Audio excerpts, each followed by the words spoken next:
Hello friends, this is Kaushal and I welcome you to Modulation CUET. So guys, बहुत समय से हम लोगों के मन में हमेशा एक बात चलती रहती होगी कि टॉपर्स ऐसा क्या करते हैं जिसके वजह से उनको बहुत अच्छे मार्क्स आते हैं। ठीक है, तो ये काम बेटा हम लोग भी कर सकते हैं, बहुत आराम से कर सकते हैं। बस प्रॉब्लम ये होती है कि हमें ठीक से पता नहीं होता कि क्या एग्जैक्टली फुटप्रिंट है, क्या एग्जैक्टली प्रोसेस है जिसको फॉलो करके हम भी क्या कर सकते हैं, टॉपर्स की कैटेगरी में आ सकते हैं। सो टॉपर इज ऐसा कुछ नहीं कि बहुत अलग प्लेनेट से आ रहा है, राइट। सो वो इसी प्लेनेट का है, सब कुछ यहीं पे कर रहा है, बट वो सिस्टमैटिक तरीके से चीजों को कर रहा है। ठीक है, तो पॉइंट बाय पॉइंट समझेंगे कि एग्जैक्टली हम क्या क्या कर सकते हैं जिससे हम भी क्या कर सकते हैं, बहुत अच्छा स्कोर कर सकते हैं आगे वाले फ्यूचर में। और जब भी हमने अच्छा स्कोर कर दिया, कुछ अच्छा अकम्प्लिश कर लिया, दैट मीन्स हम लोग भी क्या है, एक काइंड ऑफ टॉपर है। तो अभी एग्जाम का सीजन आ चुका है, एग्जाम है हमारे पास, तो आसपास के एग्जाम्स में आपको बहुत ही अच्छा परफॉर्म करना है। कुछ ऐसे जो इंपॉर्टेंट 10 पॉइंट्स हैं जिसके ऊपर हम लोग डिस्कस करने वाले हैं, वो ये रही। ठीक है, जिसके ऊपर हम लोग डिस्कस करने वाले हैं। तो किसी को अगर अपनी डायरी मेकिंग करनी है, कुछ लगता है कि पॉइंट नोट डाउन करना है, तो आप इसको नोट डाउन कर सकते हैं आराम से वीडियो को पॉज करके। ठीक है, एक एक पॉइंट करके हम लोग समझेंगे कि एग्जैक्टली हमें क्या करना है, क्या हम पाथ अडॉप्ट कर सकते हैं। सो कंसिस्टेंट स्टडी रूटीन। देखो बेटा, सबसे इंपॉर्टेंट चीज तो यही है कि हमें क्या करना चाहिए, एक कंसिस्टेंट स्टडी रूटीन बनानी चाहिए।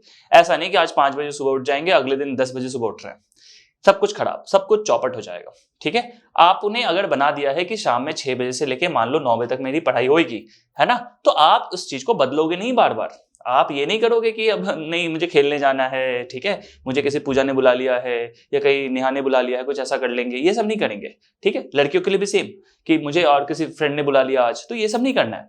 आपको क्या करना है, अपने पढ़ाई को लेकर कंसिस्टेंट रहना कि 6 से 9 में कहीं नहीं जा रहा, कुछ भी हो जाए। ठीक है, बहुत एक्सट्रीम इंपॉर्टेंट चीज है तो हम कहीं मूव करेंगे, अदरवाइज हम हिलेंगे डुलेंगे बिल्कुल ही नहीं। ठीक है, ये क्लैरिटी आपकी होनी चाहिए। सो कंसिस्टेंट होनी चाहिए आपकी स्टडी शेड्यूल, यानी आपने एक पूरा पूरा सुबह से लेकर रात तक का एक शेड्यूल बना के रखा है कि मेरी पढ़ाई मान के चलो 5 घंटे की ही होगी, बट फिक्स तो है कि 5 घंटे होगी। ऐसा नहीं कि आज कहीं और चले गए पढ़ाई के समय, तो पढ़ाई नहीं हो पाएगी फिर। ठीक है, तो ये क्लैरिटी रखनी है कि मुझे अगर मैंने रूटीन बनाया है तो अगर 5 घंटे उसमें स्टडी डाला, सिर्फ मान लो स्कूल गोइंग है हम, है ना, ट्यूशन जाना पड़ता है, उसके अपार्ट अगर मैंने 5 घंटे निकाले पढ़ने के लिए, तो वो 5 घंटे आपको देना है, उसी समय कोशिश करनी है देनी है। हमारे बॉडी का एक क्लॉक बनता है, ठीक है, उसको फॉलो करना है। So aligning them to cover material regularly. So हमारे पास क्या होता है, उस टाइम फ्रेम में चीजों को पढ़ना और उसको फिर रिवाइज करने का अच्छा खासा मौका होता है। तो आपको ये चीज फॉलो करनी है। क्लियर है? चलो, दूसरी इंपॉर्टेंट बात क्या है, effective time management. So they prioritize task effectively, allocating time wisely for studies, revision and other activities. कहने का मतलब है टॉपर्स को ये पता होता है कि भाई दिन भर में 24 घंटे ही है ना, हमें क्या करना है, हमें खेलना कूदना भी भरपूर है ना, हमें बहुत सारी एक्टिविटीज को भी पार्टिसिपेट करना है। लेकिन साथ ही साथ उनको ये पता होता है कि अगर आज मैंने पढ़ाई की है और रात के मुझे 8 बजे से 9 बजे तक किसी एक पर्टिकुलर सब्जेक्ट का रिवीजन करना है, तो उनके पास वो डिटेल्स में रहता है। मॉर्निंग में ही वो लिख लेते हैं, या फिर स्टडी करने के लिए जब शाम में बैठते हैं वो लिख लेते हैं कि भाई 6 to 8 मैं ये पढ़ूंगा या ये मैथ्स बनाऊंगा, 8 to 9 मैं साइंस का रिवीजन करूंगा क्योंकि मैंने कल पढ़ी थी वो चीजें, फिर भूल ना जाओ, ये चीज मुझे ध्यान रखना है, तो मुझे फॉलो करना पड़ेगा। राइट, आप भी इन छोटी छोटी बातों को कर सकते हो, कंप्लीट करके अच्छा स्कोर कर सकते हो। फर्स्ट क्या बताया मैंने, फर्स्ट तो ये बताया कि आपको क्या करना है, अपना टाइम रूटीन फिक्स करना है। दूसरा, आपको इफेक्टिवली अपने टाइम को यूज करना है। ऐसा नहीं कि बीच में मान लो आप स्कूल से आ रहे हो 2-2:30 बजे और उसके बाद 5 कैसे बज रहे पता ही नहीं चल रहा। अगर नहीं समझ आ रहा, थक जा रहे हो, सो जाओ, 1 घंटे आप सो जाओ, वो ज्यादा बेहतर है। बॉडी अपने आप रिफ्रेश हो जाएगी। आप कुछ एक्टिविटी करना चाहते हो, कुछ एक्टिविटी कर लो, लेकिन आपको एग्जैक्टली पता होना चाहिए कि मुझे इस समय क्या करना है, तो टाइम को वाइसली एलोकेट करना है। क्लियर है? Next, active participation in class. बहुत इंपॉर्टेंट बात है ये। जितने भी आप देखोगे टॉपर तरीके के लोग होते हैं या अलग तरह के साइंटिफिक तरीके के लोग होते हैं, वो क्लास में ऐसा नहीं कि चुपचाप सुस्त होकर बैठे रहते इधर की, हाँ चलो जो चल रहा है, नहीं, ऐसा नहीं करते। जो चीजें पढ़ाई जा रही है, या तो वो पहले से उस चैप्टर को पढ़े रहता है घर पे, आपको दिखेगा कि यहाँ पे कोई ध्यान नहीं दे रहा टॉपर, मगर कोई बैठा हुआ आपके पास में भी, तो है ना, आपको दिखेगा वो तो ध्यान भी नहीं देता, वो पढ़ता भी नहीं है, फिर भी कैसे अच्छा हो जा रहा है, क्योंकि घर पे उसका एक रिजीम है, एक तरीका है पढ़ने का उसका, वो आपको नहीं बता रहा, बट उसका एक अपना तरीका होता है। ठीक है, सो हर एक टॉपर क्या करेगा, आप देखोगे क्लास में जिस चैप्टर को पढ़ाया जा रहा है, मैक्सिमम चांस रहती है कि वो पहले से पढ़ के बैठा रहता है, उसे पता होता है कि क्या क्या सेट ऑफ क्वेश्चंस मुझे पूछने हैं, या कभी कभी वो बहुत ज्यादा जब ध्यान देता है तो वहां से उसके क्वेश्चंस निकल के आ जाते हैं एंड वो एक्टिवली पार्टिसिपेट भी करता है। That means he will ask certain question on that particular topic, so that it's not because he just want to showcase this thing. क्योंकि टॉपर है तो सबसे कम शोकेस करेगा, ये एकदम क्लियर बात है। जो भी टॉपर होंगे या होते हैं वो अपनी चीजों को ज्यादा नहीं दिखाते कि मैं इतना पढ़ता हूँ उतना पढ़ता हूँ, वो तो और कम करेगा, मिनिमाइज कर देगा। वो घर में 6 घंटे पढ़ रहा होगा, बोले तो 2 ही घंटे पढ़े यार, पढ़ नहीं पा रहा हूँ। और जो आप देखोगे एवरेज तरह के बच्चे हैं उनका उल्टा होता है। अगर वो 2 घंटे पढ़ते बोलते हैं यार दिन भर तो पढ़ ही रहा था सर, दिन भर मम्मी पढ़ी तो रहा हूँ, ये सारी बातें आती हैं। तो आपको इन सब पे डिफरेंस देखना है, ठीक है।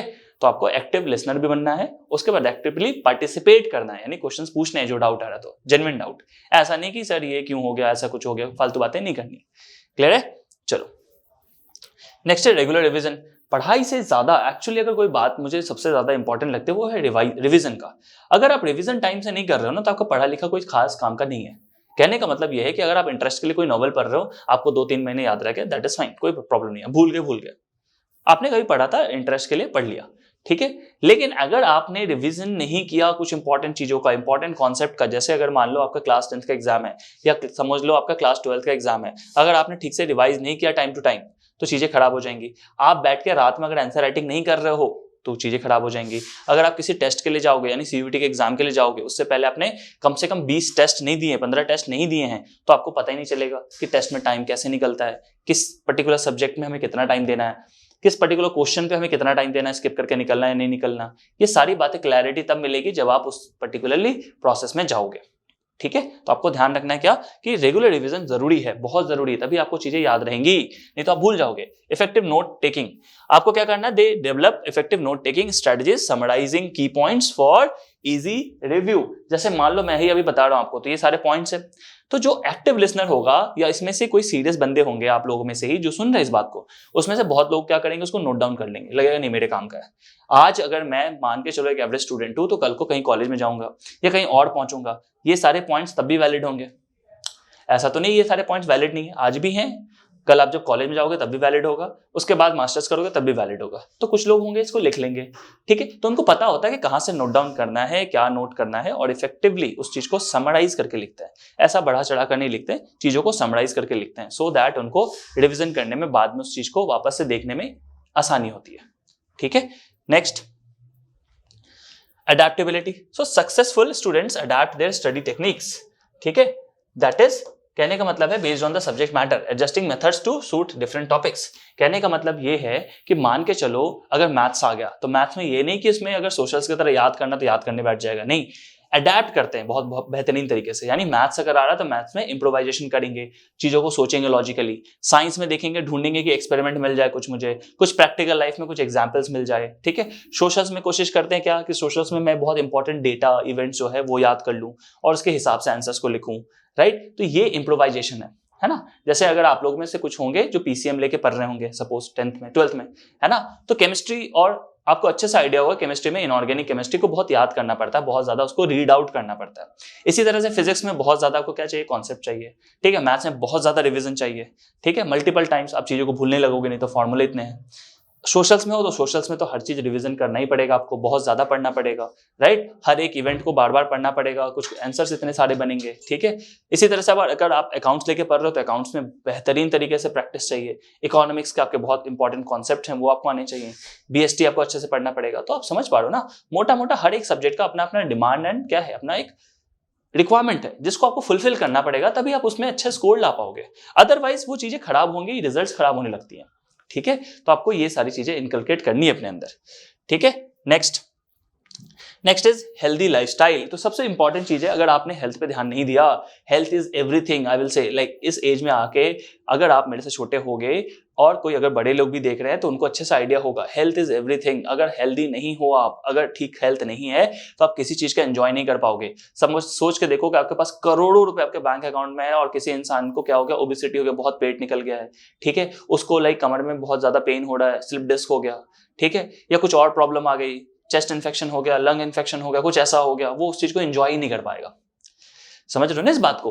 मान के चलो किसी को स्लिप डिस्क हो जाए, बैठे बैठे ही वो बैठा रहेगा, पट्टी बांध के बैठा हुआ है, कुछ कर नहीं सक रहा है, राइट। तो आप समझ जाओ ना क्या होगा, बहुत सारे पैसे तो हैं लेकिन उस चीज को एंजॉय नहीं कर पा रहा, उस पैसे को, रिसोर्स को, राइट। सेम चीज है, अगर आपको बहुत अच्छे तरीके से पढ़ना है तो आपको अपने आप को हेल्दी रखना पड़ेगा। आपको देखना है कि बाहर मुझे अगर कुछ खाना भी भूख लग गई तो मुझे उल्टा सीधे नहीं खाना, जैसे समोसे रहेंगे आपके ऑप्शन में, कचौड़ी रहेगा ऑप्शन में, बट आप उस चीजों को इग्नोर करके क्या खाओगे, फ्रूट चाट खा के आ जाओगे। क्यों? आपको लग रहा है नहीं ये बहुत ज्यादा ऑयली है, खटिया है, मुझे ये ज्यादा इफेक्टिव लग रहा है। ठीक है, तो ये सारे स्मार्ट डिसीजंस स्मार्ट तरीके से आपको क्या करता है, आपको बहुत बेहतरीन लाइफस्टाइल देता है। और अगर आपकी लाइफस्टाइल बहुत अच्छी है, आपकी हेल्थ बहुत अच्छी है, तो अपने आप ही आपकी पढ़ाई में वो चीज रिफ्लेक्ट होगा, क्योंकि आप बीमार कम पड़ोगे तो अच्छे तरीके से मेहनत भी कर पाओगे।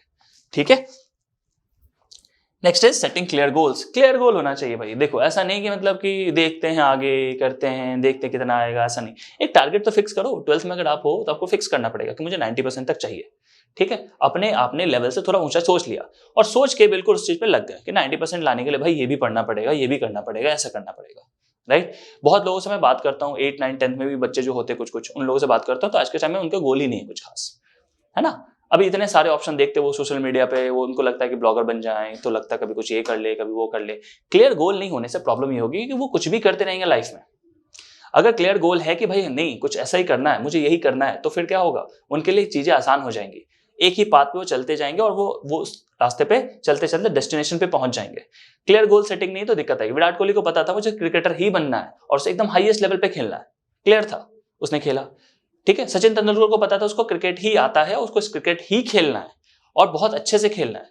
ठीक है, मतलब बेस्ट बैट्समैन बनना है दुनिया का, उसके मन में है ये चीज, वो बोले ना बोले, लेकिन उनको पता था ये बात कि मुझे बेस्ट बैट्समैन बनना है। ठीक है, ये पता होता है। तो सिमिलरली आपको भी जो भी करना है आपको देखना पड़ेगा कि मुझे उसमें बेस्ट बनना पड़ेगा। ऑड्स आएंगी, प्रॉब्लम्स तो होती है सब कुछ के, उसको ओवरकम करता है कौन, वही ऊपर जा पाता है। ठीक है, तो आपको ध्यान रखना है। Next, seeking help when needed. जब तकलीफ होती है, दिक्कत होती है, तो बिल्कुल बेहिचक आपको पूछना चाहिए। सीनियर्स हो गए, बड़े हो गए, कुछ भी हो गया, आपको क्लियरली पूछना है। ठीक है, आपको ये नहीं सोचना है कि क्या बोलेंगे, शर्म खाना है, ये सब नहीं करना। अपने अगर आपके बेनिफिट के लिए चीजें हो रही है और आगे वाला भी रेडी है तो आप देखोगे कर लो, उस चीज को पूछो, करो। ठीक है, ज्यादातर केसेस में क्या होता है कि हम सोचते हैं कि वो हेल्प नहीं करेगा, लेकिन जो बड़े होते हैं ना वो यही सोचते हैं कि मेरे पास जब पूछने आएगा तो आई विल हेल्प, मैं जाके नहीं बताऊंगा। तो ये बड़े का अप्रोच है। मैं नॉर्मली तरीके से आपको समझा रहा हूं कि जो बड़े हो जाते हैं, थोड़ा एज में बड़े हो जाते हैं, उनका एक अप्रोच है कि कोई छोटा मेरे पास पूछने आएगा ना तभी मैं हेल्प करूंगा, ऐसे डायरेक्टली हेल्प नहीं करते। राइट, तो आपको क्या करना है, सीक आउट करना है, हेल्प को सीक आउट करना, पूछना है, जानना है, कोशिश करनी है कि उनसे आप बेस्ट चीजें समझ पाओ।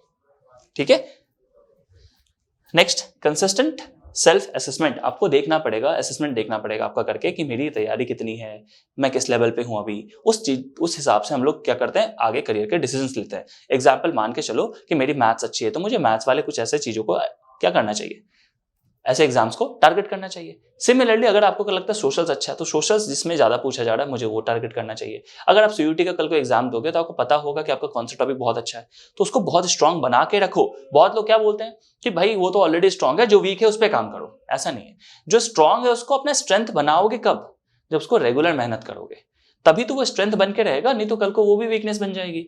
तो उसे तो स्ट्रेंथ बना के रखना है, तब जाकर आपको क्या करना है, आपको रोज इस पे मेहनत तो करना है क्योंकि ये स्ट्रेंथ है। और साथ ही साथ जो आपका वीक पोर्शन है, सपोज किसी का मैथ्स वीक है तो आपको रोज प्रैक्टिस करनी है। ठीक है, इसको लूज नहीं करना, इसको तो बहुत स्ट्रांग करना है कि भाई नहीं यही है जो मेरा मतलब रैंक दिलवाएगा मुझे। ये तो मैथ्स वाला पोर्शन अगर आपका वीक है तो ये आपका सिलेक्शन इंश्योर करेगा, लेकिन रैंक कौन दिलवाएगा, जब आपका स्ट्रेंथ था। क्लियर है चीजें। तो ये सारी इंपॉर्टेंट बातें हैं जो मुझे आपके सामने थोड़ा करना था, ताकि आप भी क्या कर पाओ, एकदम टॉपर मेंटालिटी को अडॉप्ट कर पाओ। और क्योंकि टॉपर मेंटालिटी आपकी इसलिए जरूरी है आज के समय, क्योंकि आपको बोर्ड एग्जाम भी हैं, उसके लिए आपको तैयारी करनी है। साथ ही साथ आपको सीयूटी एग्जाम के लिए ये भी सारी चीजें बहुत काम आएंगी। आपको ये अप्रोच बहुत काम आएगा, तभी जाके आप वहां पे अच्छे रैंक लाओगे, अच्छे कॉलेज में पहुंचोगे। ठीक है, चलो, अगर आप लोगों में से कोई यहाँ पे तैयारी करना चाहता है सीयूटी का बहुत अच्छे तरीके से, तो आप लोग मॉड्यूलेशन इंस्टीट्यूट 2.0 ऐप को डाउनलोड करके वहां से सीयूटी का कोर्स बाय कर सकते हो, या एक्स्ट्रा इन्फॉर्मेशन कुछ और जानकारी के लिए आप इस नंबर पे कांटेक्ट कर सकते हो। ठीक है, और अपने फ्रेंड्स तक ये लेक्चर्स को आप शेयर कर सकते हैं, चैनल को सब्सक्राइब कर सकते हैं और लाइक बटन भी दबा सकते हैं। So till then, thank you so much and God bless you.